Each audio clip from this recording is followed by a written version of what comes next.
नमस्कार, मी लतिका। आज मी तुम्हाला अंड्याची मस्त अशी रेसिपी बनवून दाखवणार आहे। त्यासाठी बघा हे 6 अंडी शिजवून घेतलेली आहेत। त्यासाठी साहित्य बघा, मीडियम आकाराचे 2 मोठे आकाराचे कांदे घेतलेले आहेत। हलकेसे भाजले, त्याला जास्त भाजायचे नाहीत, हलकेसे भाजायचे। नाही भाजले तरी पण चालू शकते।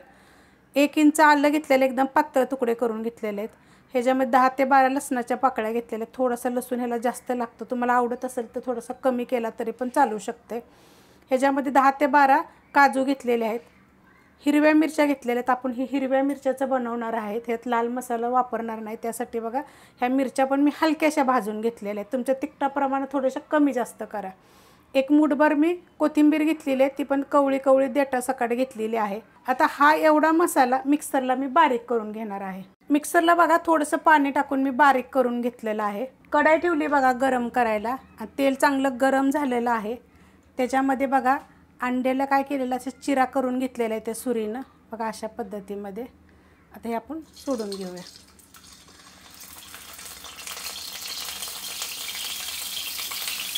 त्याच्यावर टाकायचं आपल्याला चिमूटभर मीठ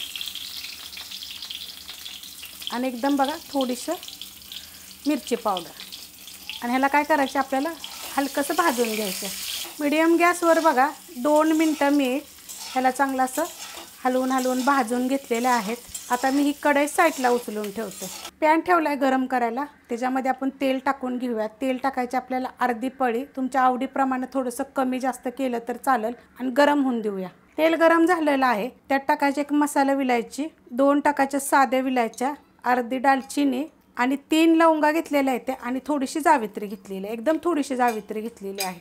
त्यात टाकायचे आपल्याला एकदम थोडंसं जिरं, 1 छोटा अर्धा चमचा टाकलं तरी चालेल, आणि त्याच्यामध्ये हा आपण जे मिक्सरला बारीक केला होता नाही मसाला, तो टाकून घेऊया। गॅस करायचा, मसाला टाकताना बारीक अंगावर वगैरे उडेल। मसाला मी टाकून घेतलेला आहे, आणि त्याला आपण एकसारखा आता हलवून घेऊया। मिक्स करून घेतलेलं आहे। आपण जेव्हा त्याच्यामध्ये काजू वापरतो ना, तेव्हा बघा हे खाली लागतं, चिटकतं, तर त्यासाठी काय करायचं एकसारखं हलवत राहायचं। आणि हे मिक्सरच्या भांड्याला बघा थोडासा मसाला चिटकलेला आहे, तर त्याच्यामध्ये मी थोडंसं पाणी टाकते, मिक्स करून घेते। मिक्सरच्या भांड्यात बघा मी पाणी टाकलेलं आहे थोडंसं। मी जो मिक्सरचा मसाला आपण बारीक केला जो वतला ना, तेव्हा मी गॅस केला होता बारीक, आता करणार आहे मीडियम। आणि ह्याला आपण काय करायचं 2 ते 3 मिनटं मीडियम गॅसवर चांगलं परतून घ्यायचं। मस्त असं बघा परतून घेतलेलं आहे, 5 ते 7 मिनिट मी परतून घेतलेलं आहे। आता ह्याच्यामध्ये आपण मसाले टाकून घेऊया। तर ह्याच्यामध्ये छोटा अर्धा चमचा गरम मसाला पावडर, थोडीशी एकदम हळद टाकणार आहे, छोटा अर्धा चमचा चाट मसाला, त्यानं चव छान येते।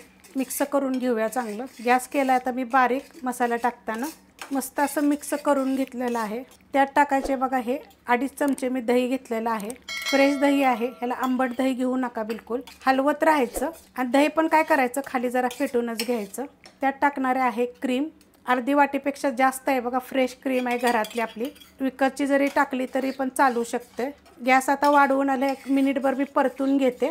मस्त असं बघा मिक्स करून घेतलेलं आहे, एकसारखं हलवत राहायचं त्याला। त्यात टाकायचे आपल्याला चवीप्रमाणे मीठ, आणि आपण ह्याच्यात टाकणारे कसुरी मेथी, बारीक केली बघा मी हातानं, हलकीशी गरम करून मी बारीक केलेली आहे बरं का। गरम तवा केला होता, बंद केला, आणि त्याच्यावर थोडा वेळ टाकली आणि काढून ही बारीक केलेली आहे हातानं। मिक्स करून घेते मी व्यवस्थित।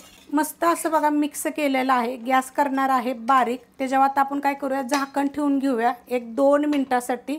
बारीक गॅसवर बघा मी झाकून ठेवलं होतं 1-2 मिनटं। मस्त बघा असं शिजलेलं आहे, आणि त्याला तेल पण चांगलं सुटलेलं आहे। मिक्स करून घेऊया, आणि ह्यात काय करायचे आपल्याला आता पाणी टाकायचं आहे। ज्या मिक्सरच्या भांड्यामध्ये आपण मसाला केला होता ना, त्यातच मी पाणी टाकून घेतलेलं आहे। हे जास्त आपल्याला पातळ करायचं नाही आहे, जसं आपण हॉटेलमध्ये वगैरे खातो का नाही त्या पद्धतीत मी करून तुम्हाला दाखवलेलं आहे। खूप रेसिपी मी तुम्हाला सोप्या पद्धतीने दाखवते, आणि चवीला तुम्ही 1 नंबर असतात, करून बघत जा। मिक्स करून घेतले बघा व्यवस्थित, कारण ही जी काजू टाकतो ना आपण त्यामुळे काय होतं खाली चिटकलं जातं, तर एकसारखं लक्षात ठेवायचं, हलवत राहायचं त्याला। आता ह्याच्यामध्ये मी अंडी टाकून घेते। हे अशा पद्धतीत बघा अंड्याला मी चीर मारून घेतली होती। गॅस एकदम बारीक केलेला आहे, कारण हे असं उडत राहतं, हे बघा अशा पद्धतीत उडतं। आता बारीक गॅसवर आपल्याला ह्याला 5 ते 7 मिनिट चांगलं शिजवून द्यायचं आहे। बारीक गॅसवर बघा मी 5 ते 7 मिनिट ठेवलं होतं। आपण झाकण काढून घेऊया, बघा मस्त असं शिजलं गेलेलं आहे, आणि छान होतं बघा अशा पद्धतीत। हे कसं माहिती आहे का, थोडंसं घट्टच असावं, हलवून घेते असं। हे जास्त पातळ नसतं आणि खाली राहतं बघा असं खाली. आता ह्याला आपल्याला अजून 5 मिनटं बघा मी शिजवून घेणार आहे. ह्याच्यामध्ये थोडीशी वरून थोडी मी आता कोथिंबीर टाकणार आहे आणि ह्याच्यात टाकायचे आपल्याला बटर. हलवून घेऊया. बटर टाकल्यानंतर बघा चांगलं मिक्स करून घेतलेलं आहे. आता ह्याला परत आपण एक 5 ते 7 मिनटासाठी झाकण ठेवूया. आणि हे जे असतं ना हे घट्टच असतं बरं का, पातळ नसतं. मस्त आपल्याला म्हणजे तुम्ही जर रोटीवर नानवर जर खात असाल चपातीवर तरी छान लागेल, भातावर बी छान लागतं. तर बारीक गॅसवर एक 5 ते 7 मिनिट एकदा मी शिजवून घेणार आहे. बटर बघा आपण टाकल्यानंतर ना एक 5 ते 7 मिनिट मस्त असं बघा शिजवून घेतलेलं आहे. सुगंध तर इतका छान आलेला आहे आणि बघा ग्रेव्ही पण इतकी मस्त अशी झालेली आहे, घट्ट अशी. अशा पद्धतीनं तुम्ही एकदा जरूर करून बघा. आणि तुम्ही ह्याला काय नाव द्याल जरा मला कमेंट करून सांगा. आता तुम्हाला मी अजून एक गोष्ट यातलं सांगते. जेव्हा आपण फोडणीमध्ये जिरं मसाला गरम मसाला वगैरे टाकला होता ना, तेव्हा तुम्ही ह्याच्यामध्ये 2 तेजपत्ते जरी टाकले तरी चालेल. आणि हे लक्षात ठेवा, आता हे तुमच्यासमोर मी असे हलवते तर असं हलवत राहायचं बनवताना कधी पण, कारण की जेव्हा आपण काजू टाकतो की नाही त्यामुळे काय होतं हे खाली लागतं, चिटकतं खाली, त्यासाठी हलवत राहायचं. एकदम छान आणि इतकी चवदार होते ना, करून बघा. रेसिपी आवडली तर लाईक करा, सबस्क्राईब करा, कमेंट करा आणि शेअर बी करा.